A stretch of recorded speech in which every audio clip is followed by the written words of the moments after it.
Okay जी, अस्सलाम वालेकुम everyone. सो आज जो है वो हम लोग स्टार्ट करने जा रहे हैं अपना नया topic. And this new topic that we have today is basically motivation. अच्छा, अब सवाल ये है कि मोटिवेशन क्या है, मोटिवेशन क्यों होती है, और कंपनीज जो है वो अपने एम्प्लॉयज को मोटिवेट क्यों करती है। तो इससे पहले कि मैं आपके लिए बहुत सारी डिटेल्स में जाऊं, आप जो है वो सबसे पहले आपको ये समझना बहुत जरूरी है कि मोटिवेशन क्या है। अच्छा, देखो, motivation in simple words, motivation वो फोर्स है, वो रीजन है जिसकी वजह से या जिसके लिए लोग काम करते हैं। Motivation is basically that force जिसकी वजह से लोग मेहनत करते हैं, जिसकी वजह से लोग काम करते हैं, और जिसकी वजह से लोग कोई एक्शन करते हैं। ठीक है। So let's say for example, अगर मैं ये क्लास ले रहा हूं, ठीक है, उसको रिकॉर्ड कर रहा हूं, आपको पढ़ा रहा हूं, तो मेरी जो रीजन है ये सब कुछ करने की वो ये है, probably because I want my word to spread out to more people outside Karachi and outside Pakistan. I want to get famous. ठीक है ना। आप अगर जिंदगी में मेरी क्लास ले रहे हो, मेहनत कर रहे हो, maybe because you want to succeed. कोई इसलिए क्लास ले रहा है कि उसको अच्छा ग्रेड चाहिए, कोई इसलिए क्लास ले रहा है कि उसको बस ये लेवल पास करना है, कोई इसलिए ले रहा है कि उसको अपने पेरेंट्स को सेटिस्फाई करना है। तो हर वो रीजन जिसकी वजह से इंसान कोई एक्शन लेता है, हर वो रीजन जिसके लिए इंसान काम करता है, मेहनत करता है, जिसके रीजन के लिए, जिसकी वजह से काम करता है, मेहनत करता है, उस रीजन को हम लोग मोटिवेशन कहते हैं। अच्छा, वी इंडिविजुअल्स, हम इंसान तो इतने सेल्फिश है कि हम लोग बगैर किसी रीजन के, बगैर किसी मोटिव के काम भी नहीं करते। अगर आज हम लोग किसी, जो हम रोड पे जाते हैं ना, अक्सर देखते हैं गरीब पैसे मांग रहा होता है, हम उस गरीब को पैसे देते हैं, तो गरीब को पैसे देने के लिए भी पीछे एक मोटिवेशन होती है। यार 100 रुपए दे रहा हूं, मुझे जो है ना अल्लाह इसका 4 टाइम्स देगा या 5 टाइम्स देगा, है ना। एक एक मोटिवेशन दिमाग में है, एक रीजन है, सॉरी, वो रीजन की वजह से हमने वो एक्शन लिया। क्या 4 टाइम्स 5 टाइम्स मिलेगा?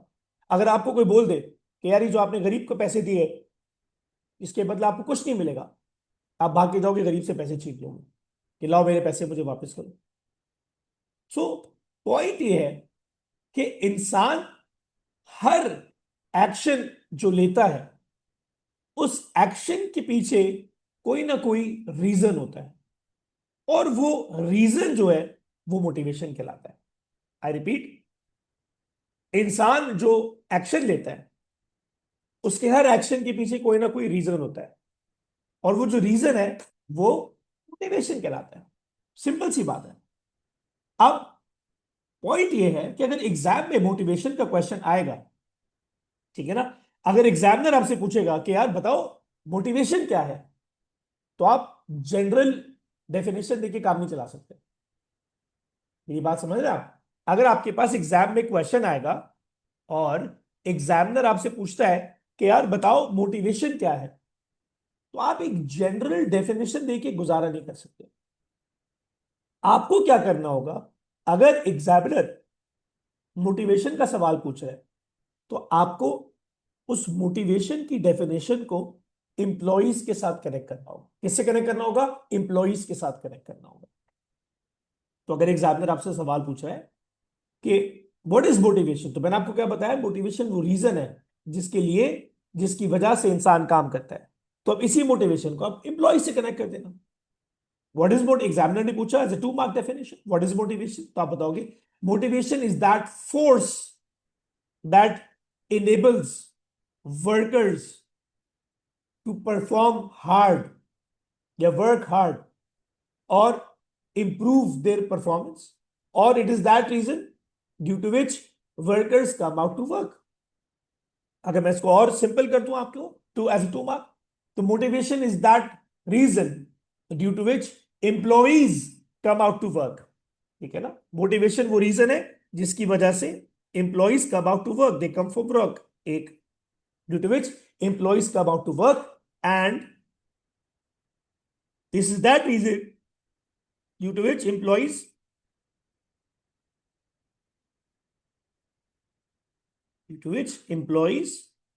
improve performance। बात समझ आ गई ना मेरी? मोटिवेशन वो रीजन है जिसकी वजह से इंप्लॉइज काम करने के लिए तैयार हो जाते हैं, यानी वर्क प्लेस पे आ जाते हैं, मेहनत करते हैं, और ये वही रीजन है जिसकी वजह से वो अपनी परफॉर्मेंस को इंप्रूव करने की कोशिश करते हैं। ठीक है, तो ये है मोटिवेशन की डेफिनेशन। अच्छा, अब एक और चीज, अब now you need to know the difference कि भाई ये मोटिवेटेड एम्प्लॉय कौन होता है। अब आपको ये पता होना बहुत जरूरी है। ठीक है, it is very important for you to know कि यार ये मोटिवेटेड एम्प्लॉय आखिर कौन होता है। क्योंकि अक्सर मैंने देखा है कि बच्चों को मोटिवेशन का तो पता होता है क्या है, कि मोटिवेशन क्या है, मोटिवेशन क्यों होती है, लेकिन मेजॉरिटी ऑफ द टाइम्स मैंने देखा है कि बच्चों को ये नहीं पता होता कि मोटिवेटेड लेबर फोर्स क्या है। तो अब मैं आपको सबसे पहले ये समझाऊंगा कि यार ये मोटिवेटेड लेबर फोर्स क्या होती है। मैं आपको सबसे पहले समझाऊंगा कि यार ये मोटिवेटेड लेबर फोर्स क्या होती है। अच्छा, ये आपके लिए समझना बहुत जरूरी है। This is very important for you to understand कि यार ये मोटिवेटेड लेबर फोर्स आखिर है क्या। क्योंकि जब तक आपको ये नहीं पता होगा कि मोटिवेटेड लेबर फोर्स क्या है, आप काम नहीं कर सकते आगे। ठीक है, आप इस चैप्टर के साथ आगे बढ़ नहीं सकते। तो किसी भी कंपनी में दो तरह की लेबर फोर्स हो सकती है। लेबर फोर्स का मतलब वर्क फोर्स, अगर आपको ये भी नहीं पता तो देख लो आप। लेबर फोर्स का मतलब होता है वर्क फोर्स, लेबर फोर्स का मतलब होता है वर्कर्स, या लेबर फोर्स का मतलब होता है लेबर्स। आपकी मर्जी, आप इसको जो भी लिखना चाहो, लेबर फोर्स बोलो, वर्क फोर्स बोलो, वर्कर्स बोलो, लेबर्स बोलो, आपकी। तो अगर आप मोटिवेशन का टॉपिक पढ़ रहे हो मेरे साथ, तो सबसे पहले तो आपको यह पता होना बहुत जरूरी है भाई कि मोटिवेटेड लेबर फोर्स आखिर होती क्या है। लेट्स से मेरी ये शर्ट बनाने की फैक्ट्री है, ठीक है। तो I have 10 workers, I have 10 workers who make 5 T shirts per day. ठीक है, मेरी ये शर्ट बनाने की फैक्ट्री है। ठीक है, और मेरे जो ये शर्ट बनाने की फैक्ट्री है, इसमें 10 वर्कर्स ऐसे हैं जो 5 टी शर्ट्स बनाते हैं पर डे, एंड 10 वर्कर्स ऐसे हैं जो कि लेट से 30 शर्ट्स बनाते हैं पर डे। अब आप देखोगे यार दोनों में इतना जमीन आसमान का फर्क, इतना बड़ा फर्क कि कुछ workers 5 T shirts per day बना रहे, कुछ workers 10 T shirts per day बना रहे। टी शर्ट शर्ट चलो अब खैर, ठीक है ना। अब how do you differentiate between both of these employees. मैं बोलूंगा भाई सीधी सी बात है, ये मेरे जो है वो, ये जो है सारे के सारे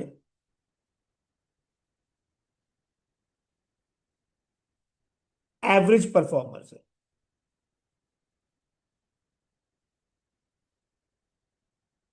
और ये गुड परफॉर्मर्स है। समझ लो मेरी बात, ये सारे एवरेज परफॉर्मर्स हैं और ये गुड परफॉर्मर्स हैं। तो गुड परफॉर्मर्स वो होते हैं जो मेहनत कर रहे हैं, दिल लगा के काम कर रहे हैं, मोटिवेटेड है। और ये लेस मोटिवेटेड है, या may be not motivated at all, may be. Concept थोड़ा सा समझ में आया कि भाई ये मोटिवेटेड वर्कर्स कौन होते हैं। Yes motivated sir. Workers basically वो वर्कर्स होते हैं जो गुड परफॉर्मेंस देते हैं, या फिर मोटिवेटेड वर्कर्स या मोटिवेटेड वर्कफोर्स या motivated labours, motivated employees are basically those employees who work better than average performers. अब वो आपकी मर्जी है, आप क्या लिखना चाहते हैं। बात समझ लो मेरी, ये फर्क है दोनों में। Motivated labour force, motivated workers वो वर्कर्स होते हैं जो एक एवरेज वर्कर से या एवरेज एम्प्लॉय से या एवरेज लेबर से बहुत अच्छा परफॉर्म करते हैं। तो अगर एग्जामिनर ने आपको पूछ लिया एज ए डेफिनेशन कि भाई जरा बताओ मोटिवेटेड वर्कर्स कौन होते हैं, तो आप बताएंगे मोटिवेटेड वर्कर्स वो वर्कर्स होते हैं जो एक एवरेज एम्प्लॉय के कंपैरिजन में अच्छा परफॉर्म करते हैं, जो एक एवरेज एम्प्लॉय के कंपैरिजन में बेहतर परफॉर्म कर रहे होते हैं। These are motivated workers. Okay, so अभी तक हमने ये देखा कि मोटिवेशन क्या होती है। मोटिवेशन वो रीजन है जिसके लिए या जिसकी वजह से एक वर्कर घर से निकल के आता है, कंपनी पे आता है, काम करता है, मेहनत करता है और अपनी परफॉर्मेंस को इंप्रूव करता है। फिर हमने देखा कि भाई मोटिवेटेड वर्कर्स कौन होते हैं, तो पता ही चला कि भाई मोटिवेटेड वर्कर्स वो होते हैं जो एक एवरेज वर्कर के कंपैरिजन में अच्छा काम करते हैं। आई रिपीट, मोटिवेटेड वर्कर्स वो होते हैं जो compare to an average employee काम थोड़ा सा अच्छा करते हैं, थोड़ा सा नहीं, काफी अच्छा करते हैं। अच्छा, अब स्ट्रेट आउट क्वेश्चन, आपको क्या लगता है कंपनी को क्या चाहिए? What do you think the company needs? Motivated employee और नॉन मोटिवेटेड एम्प्लॉय? तो बड़ा सिंपल सा आंसर है, every company out there would need motivated employees. ठीक है, हर कंपनी जो वहां पर काम कर रही है, दुनिया में कहीं भी काम कर रही है, उसको मोटिवेटेड एम्प्लॉयज चाहिए होंगे। अब क्वेश्चन ये आता है कि अगर हर कंपनी को मोटिवेटेड एम्प्लॉय चाहिए है, फॉर एग्जाम्पल अगर हर कंपनी को मोटिवेटेड एम्प्लॉय चाहिए तो क्यों चाहिए? आप एग्जामिनर तीन चार तरीके से ही क्वेश्चन आपसे पूछ सकता है। एग्जामिनर पूछ सकता है कि भाई what are the benefits of having motivated workers. Examiner पूछ सकता है what are the reasons for having motivated workers. Examiner पूछ सकता है कि भाई what are the advantages of having motivated workers. मेरी बात आप समझ रहे हैं? तो अब जो टॉपिक हम पढ़ने जा रहे हैं, this subtopic that we have right now is basically कि एक कंपनी के पास अगर मोटिवेटेड वर्कर्स है, एक कंपनी के पास अगर मोटिवेटेड वर्कर्स है, तो उस कंपनी को मोटिवेटेड वर्कर्स के होने का क्या फायदा होगा? अगर एक कंपनी के पास मोटिवेटेड वर्कर्स है, तो उस कंपनी को मोटिवेटेड वर्कर्स के होने का क्या फायदा होगा? अब वो जरा हम देख रहे हैं। तो मैं I will try and point out the easy points first, तो उसके बाद फिर हम लोग एक एक करके मुश्किल वाले पॉइंट्स पर जाएंगे। सबसे पहला एडवांटेज, लो लेबर टर्नओवर। सबसे पहला एडवांटेज क्या होता है? लो लेबर टर्नओवर। अच्छा, बहुत सारे बच्चे आप लोगों में से आपको ये नहीं पता होगा कि लेबर टर्नओवर का मतलब क्या है। मैं आपको बताता हूं। लेबर टर्नओवर का मतलब है किस रेट पर इंप्लॉइज कंपनी छोड़ के जा रहे हैं। लेबर टर्नओवर का मतलब होता है the rate at which the employees are leaving the company each year। तो ये जो कंपनी के एम्प्लॉइज छोड़ छोड़ के जा रहे होते हैं, कंपनी परसेंटेज कैलकुलेट करती है। सो फॉर एग्जांपल मेरी कंपनी में 100 बंदे काम करते थे, 10 बंदे छोड़ के चले गए 2025 में। So my labour turnover is going to be 10%, which means के whatever the number of employees was, 10% of my employees left the company। ठीक है ना?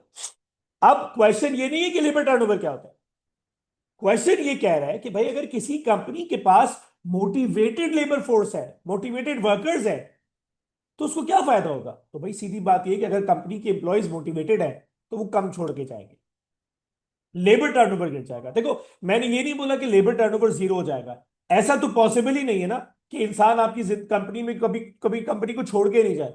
ऐसे थोड़ी हो सकता है कि अगर एक इंसान ने किसी कंपनी में जॉब कर ली तो वहां से मर के ही बाहर आएगा। ऐसे थोड़ी होता है, एम्प्लॉयज छोड़कर फिर भी जाएंगे, लेकिन यस, छोड़कर जाने का जो रेट होगा वो कम होगा। जो एम्प्लॉयज छोड़कर जा रहे हैं उसकी परसेंटेज कम हो जाएगी, क्योंकि जब एम्प्लॉय मोटिवेटेड है, मोटिवेटेड का मतलब वो अच्छा परफॉर्म कर रहा है, और अच्छा उसी वक्त परफॉर्म कर रहा होगा जब वो कंपनी के साथ हैप्पी होगा, सेटिस्फाइड होगा। So the point is, if the employees are motivated, they are happy, so there are very less chances of them leaving the company. अगर एम्प्लॉय मोटिवेटेड है, खुश है, तो उसके छोड़ के जाने का जो परसेंटेज है वो कम होगा। सो एग्जामिनर ने आपसे पूछा question, what are the benefits of having motivated labour force? यानी अगर एक कंपनी के पास लेबर है या एम्प्लॉयज है या वर्कर्स है और वो मोटिवेटेड है, तो क्या फायदा है? तो आप बोलोगे सबसे पहला और सबसे बड़ा फायदा जो है वो यही है कि छोड़ के कम जाएंगे एम्प्लॉयज। फिर भी जाएंगे लेकिन परसेंटेज बहुत कम होगा। और अगर किसी कंपनी के एम्प्लॉयज बहुत ज्यादा डिससेटिस्फाइड है, तो उसके तो बहुत सारे एम्प्लॉयज छोड़ के जा सकते हैं। तो इस केस में labour turnover will be high. अच्छा, अब एक और कॉन्सेप्ट आपने देखा होगा, absenteeism. You must have heard this word for the very first time. यार ये एब्सेंटीज्म क्या है? एब्सेंटीज्म का मतलब होता है दी एब्सेंट रेट ऑफ एम्प्लॉयज। एब्सेंटीज्म का मतलब है एब्सेंट रेट, यानी कितने एम्प्लॉयज एब्सेंट होते हैं। सो मेरी कंपनी, लेट से अगर मेरी कंपनी में 100 बंदे काम करें, आई हैव 100 एम्प्लॉयज, और रोज के 10 बंदे काम करते, तो इसका मतलब ये कि my absent percentage per day is 10%।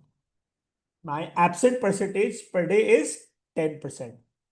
तो याद रखो, अगर किसी कंपनी के पास मोटिवेटेड एम्प्लॉयज है, अगर किसी कंपनी के पास मोटिवेटेड एम्प्लॉयज है, एम्प्लॉयज मोटिवेटेड है, तो ऑब्वियसली बात है, दे आर हैप्पी।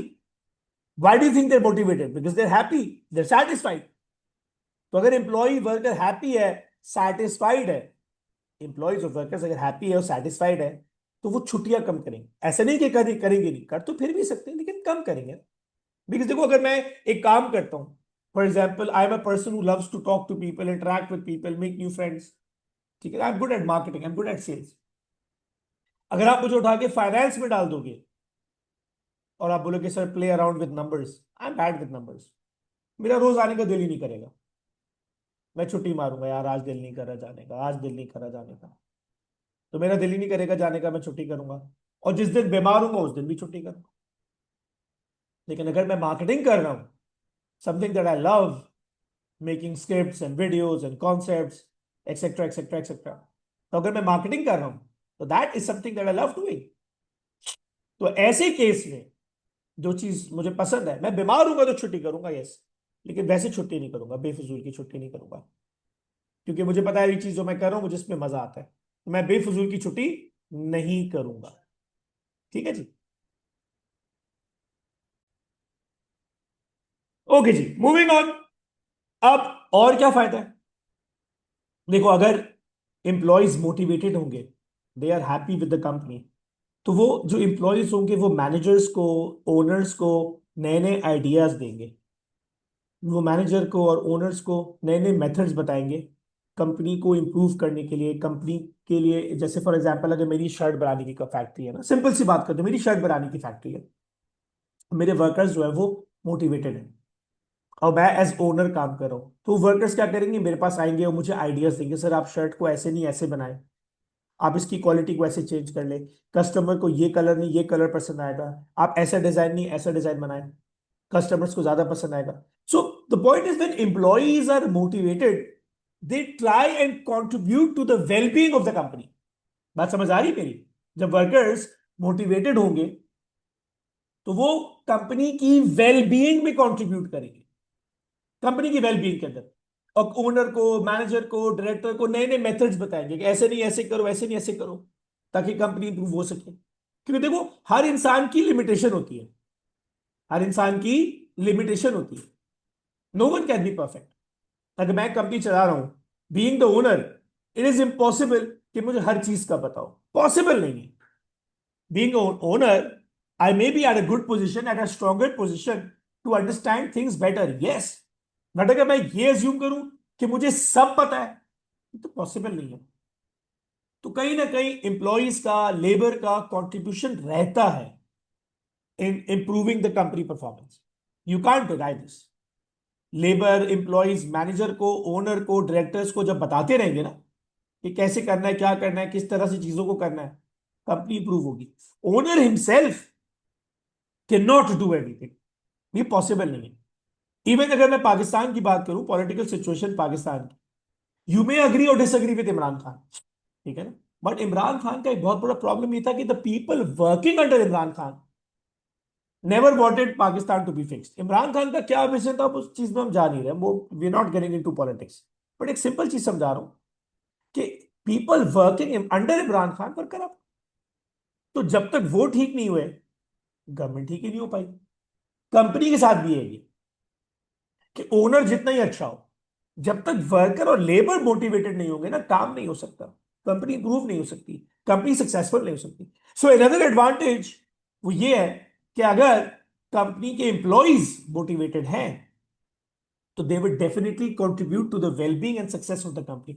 ओनर को, मैनेजर को, डायरेक्टर को आइडियाज देंगे, चीजें बताएंगे कि आप ऐसे नहीं ऐसे करें, ऐसे नहीं ऐसे करें, ठीक है।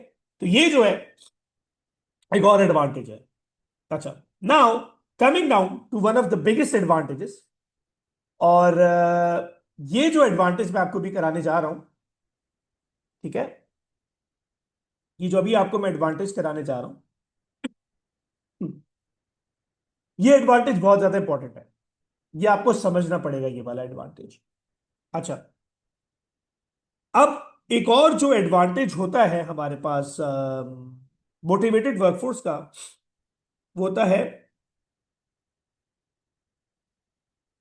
Higher productivity. हायर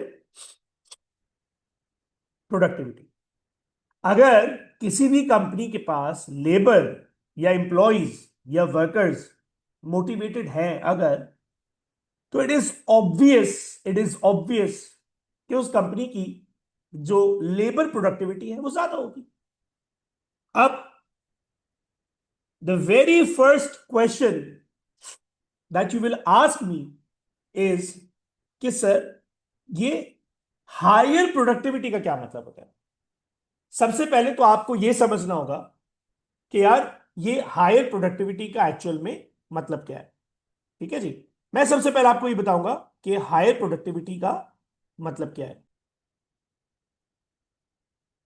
तो हायर प्रोडक्टिविटी क्या है, देखो भाई, if we go to the start of the lecture, मैंने आपको बताया था भाई, मोटिवेटेड वर्कफोर्स या मोटिवेटेड लेबर्स कौन होते हैं। मोटिवेटेड वर्कफोर्स या मोटिवेटेड वर्कर्स वो होते हैं जो एक एवरेज एम्प्लॉय के कंपैरिजन में काम ज्यादा करते हैं। तो इसका मतलब ये कि अगर कंपनी के पास मोटिवेटेड वर्कफोर्स हैं, मोटिवेटेड वर्कर्स हैं, तो कंपनी की प्रोडक्टिविटी ज्यादा होगी। कंपनी की प्रोडक्टिविटी ज्यादा होगी। प्रोडक्टिविटी ज्यादा होने का मतलब workers will produce more. Simple बात समझ आ रही है मेरी। मैं आपसे ये बोल रहा हूं कि अगर किसी कंपनी के पास मोटिवेटेड वर्कर्स है, मोटिवेटेड लेबर फोर्स है, तो उसकी प्रोडक्टिविटी ज्यादा होगी। अब सवाल यह है कि प्रोडक्टिविटी ज्यादा होने का मतलब क्या है। प्रोडक्टिविटी ज्यादा होने का मतलब यह है कि वर्कर्स विल प्रोड्यूस मोर, और in simple words we can say output per worker will be high. अब आप बोलेंगे सर ये क्या बात हुई, आउटपुट पर वर्कर। अब मैं आपको जरा बताता हूं आउटपुट पर वर्कर का मतलब क्या होता है। आउटपुट पर वर्कर का मतलब होता है एक वर्कर का आउटपुट। आउटपुट पर वर्कर का मतलब होता है एक वर्कर का आउटपुट। सो लेट्स से एक नॉन मोटिवेटेड एम्प्लॉय है, वो 1 शर्ट पर डे बना रहा है, तो उसका आउटपुट क्या है, 1 शर्ट पर डे। उस एम्प्लॉय को जब मैंने मोटिवेट किया, अब जैसे भी किया वो हम बाद में देखेंगे, मोटिवेट किया तो उसकी प्रोडक्टिविटी बढ़ गई। प्रोडक्टिविटी बढ़ने का मतलब now he is making 4 shirts a day. Is now making 4 shirts a day. आप देख रहे हैं उसकी परफॉर्मेंस 1 शर्ट से थक करके किस पे आ गई, 4 शर्ट्स पर आ गई। ये कहेंगे हम लोग output per worker increase. Output per worker increase, ठीक है। तो मोटिवेटेड एम्प्लॉयज का एक फायदा ये होता है कि प्रोडक्टिविटी हाई होती है। हाई प्रोडक्टिविटी का मतलब हर एम्प्लॉय प्रोड्यूस ज्यादा कर रहा होता है। प्रोडक्टिविटी हाई का मतलब क्या होता है? प्रोडक्टिविटी हाई का मतलब ये होता है कि हर एम्प्लॉय प्रोड्यूस ज्यादा कर रहा होता है। हर एम्प्लॉय प्रोड्यूस ज्यादा कर रहा होता है। अच्छा, अब इसका एक और फायदा देखते हैं हम लोग। एक और फायदा क्या है प्रोडक्टिविटी हाई होने का? प्रोडक्टिविटी हाई होने का एक फायदा ये है कि ये जो एवरेज कॉस्ट होती है वो कम हो जाती है। एवरेज कॉस्ट मतलब पर यूनिट कॉस्ट कम हो जाती है। अब आप बोलोगे सर समझ नहीं आया। Let me give you an example. For the longest time I remember, मैंने हर वक्त हर किसी को यही बोलते हुए सुना है। For the longest time I remember, मैंने हर वक्त हर किसी को यही बोलते हुए सुना है कि चाइना का जो लेबर है वो सस्ता है। चाइना का लेबर सस्ता है, चाइना का लेबर सस्ता है, चाइना का लेबर सस्ता है। मैंने हमेशा हर किसी को बस यही बोलते हुए सुना है कि भाई ये जो चाइना का लेबर है ये सस्ता है। अच्छा भाई, अब सवाल ये है कि चाइना का लेबर सस्ता कैसे है और क्यों है? सवाल यह है कि चाइना का लेबर सस्ता कैसे है और क्यों है। मैं आपको समझाता हूं। लेट्स से मेरी एक शर्ट बनाने की फैक्ट्री है और मैं पाकिस्तान में शर्ट बनवाता हूं। मेरी शर्ट बनाने की फैक्ट्री है और मैं पाकिस्तान में शर्ट बनाता हूं। पाकिस्तान का लेबर मुझसे लेता है 1000 रुपीज। पाकिस्तान का लेबर मुझसे क्या लेता है? 1000 रुपीज। और ये जो पाकिस्तान का लेबर मुझसे 1000 रुपीज लेता है, बदले में मुझे लेट से 2 टी शर्ट्स बनाकर देता है। पाकिस्तान का लेबर मुझसे 1000 रुपीज लेता है और 2 टी शर्ट्स बना के देता है। मेरी लेबर कॉस्ट क्या आई पर यूनिट कॉस्ट? 500 रुपये।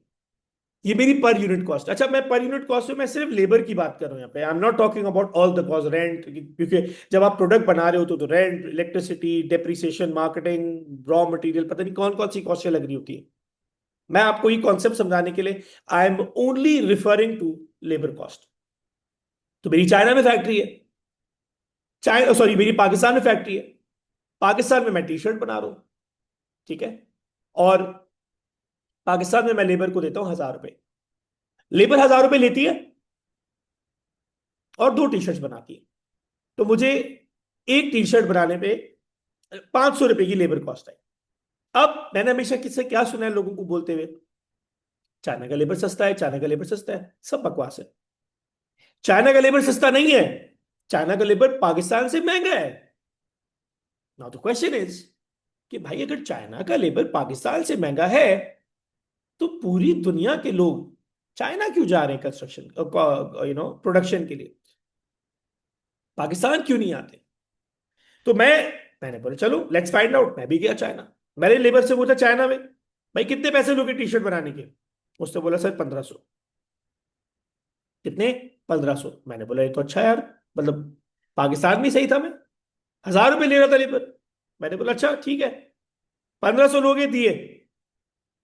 टी शर्ट कितने बना के दोगे? उससे बोला मैं आपको टी शर्ट बना के दूंगा 5। क्या होगी कॉस्ट मेरी? 300। देख रहे हो आप, चाइना का लेबर सस्ता नहीं है, चाइना का लेबर महंगा है। बट पॉइंट इज चाइना का लेबर प्रोडक्टिव बहुत ज्यादा है। मेहनत, ब्लडी हार्ड वर्किंग पीपल, बहुत मेहनत करते हैं। उनकी मेहनत की वजह से वो इतना ज्यादा प्रोड्यूस करते हैं कि कंपनीज की एवरेज कॉस्ट गिर जाती है। आपके सामने मैं चाइना में काम करवा रहा हूं, पाकिस्तान की लेबर से ज्यादा पैसा दे रहा हूं चाइना को, लेकिन चाइना का लेबर पैसे ज्यादा ले रहा है, काम उससे बहुत ज्यादा करके दे रहा है। आपके सामने पाकिस्तानी लेबर 1000 रुपए लेके 2 टी शर्ट बना रहा था। चाइना का लेबर 1000 की जगह 1500 ले रहा है, लेकिन 2 की जगह 5 टी शर्ट बना के दे रहा है। ठक करके मेरी कॉस्ट 300 पे आ गई। देख रहे हो आप, 300 पर यूनिट। ऑब्वियस सी बात है, चाइना का लेबर प्रोडक्टिव है, तो जब इंप्लॉय मोटिवेटेड होता है तो वो प्रोडक्टिव होता है। प्रोडक्टिव मतलब काम ज्यादा कर रहा होता है। और जब इंप्लॉय काम ज्यादा करेगा तो ऑटोमेटिकली उसकी वजह से कंपनी की पर यूनिट कॉस्ट गिर जाएगी। Are you getting my point? Higher productivity का मतलब क्या है? अब ये जो कॉन्सेप्ट मैंने आपको समझाया ना अभी, higher productivity, this concept will not leave you for ever, this will haunt you for ever. आप ए लेवल्स में जाओ, A2 में जाओ, यूनिवर्सिटी पे जाओ, wherever you go in your entire life, this concept will stick with you forever, regardless if you're a business student or not. ये concept आपके दिमाग में बहुत क्लियर होना चाहिए कि यार अगर लेबर प्रोडक्टिव है तो फायदा क्या है। लेबर प्रोडक्टिव है तो फायदा ये है, पहला नुकसान ये, लेबर प्रोडक्टिव है तो नुकसान ये कि वो पैसे ज्यादा लेगा, लेकिन जितने पैसे लेगा काम उससे बहुत ज्यादा करके देगा, जिसकी वजह से कंपनी की एवरेज कॉस्ट गिर जाती है। तो कंपनी कहती है अगर लेबर, अब आपके सामने, अब मैं एज अ बिजनेसमैन मैं बोलूंगा चाइना का लेबर पैसे ज्यादा ले रहा है, लेने दो। चाइना का लेबर अगर ज्यादा पैसे ले रहा है तो लेने दो, कोई टेंशन नहीं है। ज्यादा पैसे ले रहा है लेकिन काम उससे भी ज्यादा है, ज्यादा पैसे दे रहा है, ले रहा है सॉरी, काम उससे भी ज्यादा करके दे रहा है। ये फायदा होता है हायर प्रोडक्टिविटी का। ठीक है जी। तो अगर हम वापस से आए, benefits of having motivated labour force, तो आपके सामने सारे के सारे बेनिफिट्स मैंने आपको समझाए। एंड देन फाइनली एक रह गया कि अगर मोटिवेटेड लेबर फोर्स होगी तो ऑटोमेटिकली जो है वो, they are more willing for a change, वो खुद जो है वो चाहते हैं कंपनी में चेंज आए, वो खुद चीजें इंप्लीमेंट करेंगे, इनोवेट करेंगे। एंड देन अगर आप चाहो तो आप लिख भी सकते हो हायर प्रोडक्टिविटी के अंदर कि अगर लेबर फोर्स मोटिवेटेड है, प्रोडक्टिव है, तो एरर्स कम होंगे और फास्टर प्रोडक्शन होगी। ये भी आप चाहो तो लिख सकते हो। So these are the benefits of having motivated labour force. Okay ji. Moving on, the next concept that we have is कि अगर कोई भी कंपनी अपने एम्प्लॉय को अगर मोटिवेट करना चाहती है, फॉर एग्जाम्पल अगर मेरी फैक्ट्री है और मैं अपने एम्प्लॉयज को मोटिवेट करना चाहता हूं, तो मैं अपने एम्प्लॉयज को मोटिवेट कैसे कर सकता हूं? याद रखिए, कोई भी कंपनी अगर अपने एम्प्लॉयज को मोटिवेट करना चाहती है, कोई भी कंपनी अगर अपने एम्प्लॉयज को मोटिवेट करना चाहती है, तो मोटिवेट करने के दो मेथड्स हैं। एक है फाइनेंशियल मेथड और एक है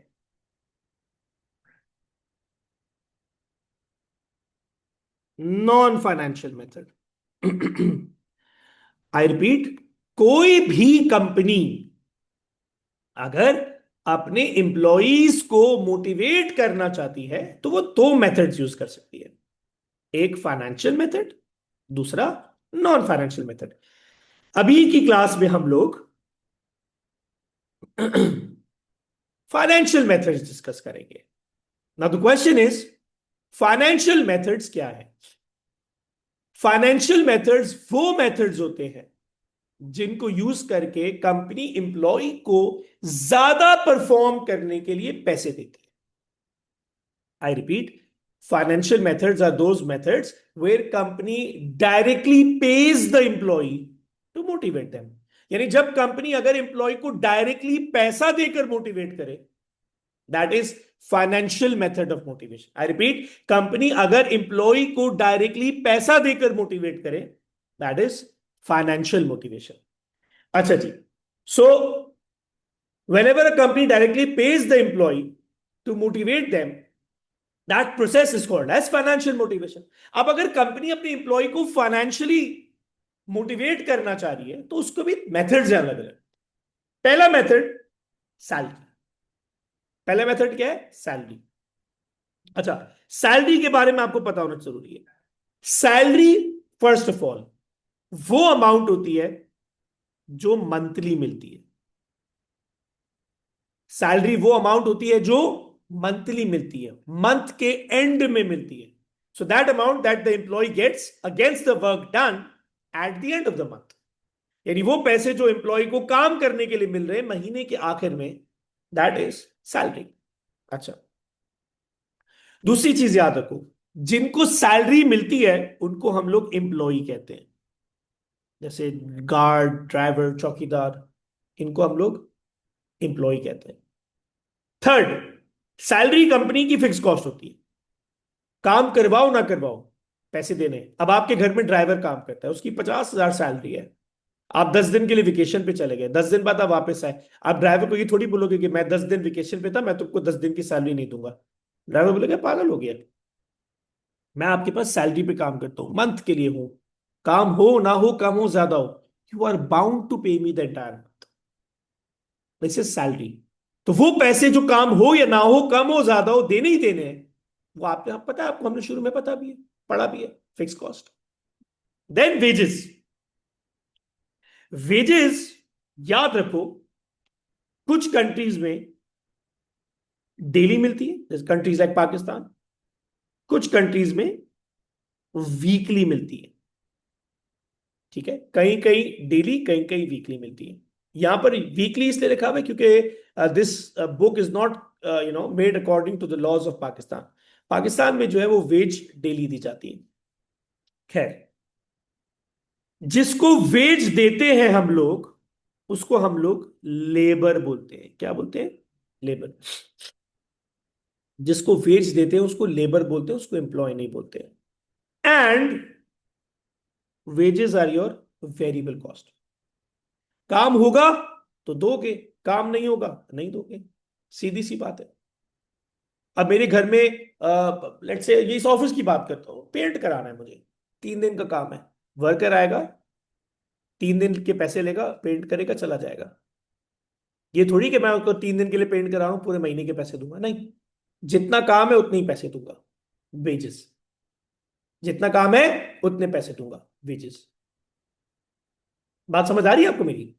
बात यह है भाई कि वेजेस डेली वीकली मिलते हैं, जिसको वेजेस मिलती है उसको हम लोग लेबर कहते हैं, और वेजेस जो है वो आपकी वेरिएबल कॉस्ट है। काम कम हो ज्यादा हो, ज्यादा हो ज्यादा पैसे लगेंगे, कम हो कम पैसे लगेंगे, होगा तो पैसे देंगे, नहीं होगा तो नहीं देंगे, वेरिएबल कॉस्ट। ठीक है जी। अब वेजेस के अंदर दो कैटेगरीज हमारे पास है, टाइम रेट। अच्छा, when we talk about countries like US, UK, Canada, Australia, वहां पर गवर्नमेंट ने टाइम का रेट रख दिया है, लेट्स से $10 एन आवर। तो अगर आपने लेबर को बुलाया है घर पे, उसने 1 घंटा काम किया तो $10 लेके जाएगा, 5 घंटे काम किया तो $50 लेके जाएगा। ठीक है, this is time rate. Then there is piece rate. मेरी फैक्ट्री शर्ट बनाने की, मैंने ₹500 का रेट रख दिया। अब मेरा वर्कर आएगा, अगर वो एक टी शर्ट बना के जाएगा तो ₹500 दूंगा, 5 बना के जाएगा 2,500 दूंगा, 10 बना के जाएगा 5,000 दूंगा। मैंने पीस का रेट रख दिया। This is another method of paying the labours, but this is a wage, काम के हिसाब से पैसा, दिस इज अ वेज। अच्छा, इसके बाद हम लोगों के पास 2-3 और मेथड है। एक मेथड है बोनस। बोनस क्या है? बोनस में ये होता है कि आप अपने एम्प्लॉय को सैलरी के ऊपर एक एक्स्ट्रा फिक्स्ड अमाउंट देते हो। आपने देखा होगा, हम लोगों के पास हर साल ईद आती है, तो हम अपने घर के ड्राइवर, चौकीदार को या वर्कर्स को सैलरी के ऊपर एक एक्स्ट्रा अमाउंट देते हैं। 20,000 सैलरी है, 10,000 अलग से दे दिए। 20,000 सैलरी तो दी, 10,000 अलग से दी। ये जो 10,000 अलग से दी, ये बोनस है, a fixed amount of top of salary. ये नहीं हो सकता कि आप बोलो यार इस महीने तो तुमको बोनस मिला है, सैलरी नहीं मिलेगी। वर्कर बोलेगा पागल है यार, ये मेरा ओनर तो बोनस देके सैलरी खा गया। ऐसे नहीं होता, सैलरी के ऊपर मिलती है। आप देख सकते हो लिखा हुआ है, an additional amount paid above basic पे, यानी सैलरी के अलावा अलग से दी जाती है। ठीक है, देन देयर इज कमीशन। अच्छा, कमीशन में बहुत सारे बच्चों को कंफ्यूजन होती है। Commission is basically percentage of sales. ये याद रखो, ये हमेशा सेल्स टीम को मिलती है, सेल्स के लोगों को मिलती है। इसमें क्या होता है, कंपनी सेल्स के लोगों को बोलती है 1 लाख का माल बेचो 10% तुम्हारा, 10 लाख का माल बेचो 50% तुम्हारा। ये जो सेल्स का परसेंटेज ऑफर होता है ना, एम्प्लॉय को मोटिवेट करने के लिए, क्या ज्यादा पैसे की सेल्स करो, ज्यादा पैसे मुझे मिलेंगे, ये कमीशन है। याद रखो, this is only paid to the sales people, not everyone, क्योंकि हर बंदा सेल्स का काम नहीं कर रहा है। उसके बाद बड़ी बड़ी companies like Google, Microsoft, Apple, they know कि यार हमारा एम्प्लॉय जो है वो बहुत इंपॉर्टेंट है, अगर छोड़ के चला गया तो हमें बहुत नुकसान होगा। तो बड़ी बड़ी कंपनीज क्या करती है, अपने एम्प्लॉयज को प्रॉफिट प्रॉमिस कर देती है कि तुम मेहनत करो, प्रॉफिट हुआ तो हम प्रॉफिट में तुमको हिस्सा देंगे। क्योंकि बड़ी बड़ी कंपनीज को ही पता है कि यार एम्प्लॉयज, जैसे एम्प्लॉय से मेरा मतलब डायरेक्टर, सीईओ या मैनेजर टाइप लोग, सही है। अब मैनेजर बोलता है यार सारी मेहनत मैं करूं, सब कुछ तो कंपनी को मिलता है, मुझे तो सैलरी मिलती है। तो ओनर कहता है चलो कोई बात नहीं, मेहनत करो, प्रॉफिट हुआ, प्रॉफिट का सर्टेन परसेंटेज तुमको देंगे। हर कोई नहीं करता, लेकिन कुछ कुछ कंपनीज करती भी है। They end up sharing their profits with the employees. Employees का मतलब हायर लेवल एम्प्लॉयज, मतलब सीईओ डायरेक्टर टाइप लोग। ये भी एक तरीका होता है एम्प्लॉय को मोटिवेट करने का। एंड देन फाइनली एंड में फ्रिंज बेनिफिट्स, ये तो बहुत आसान है एम्प्लॉयज को मोटिवेट करने के लिए। घर, गाड़ी, mobile, insurance, medical, travelling allowance, vacations, गाड़ी का पेट्रोल, ये सारे जो बेनिफिट्स दे देते हैं, ये सारी जो है ये भी एक मेथड है एम्प्लॉयज को मोटिवेट करने का। तो these were some of the methods that the company uses to motivate the employees. ये फाइनेंशियल मेथड्स है, इस पर डायरेक्टली कंपनी पैसा एम्प्लॉय को ही दे रही होती है।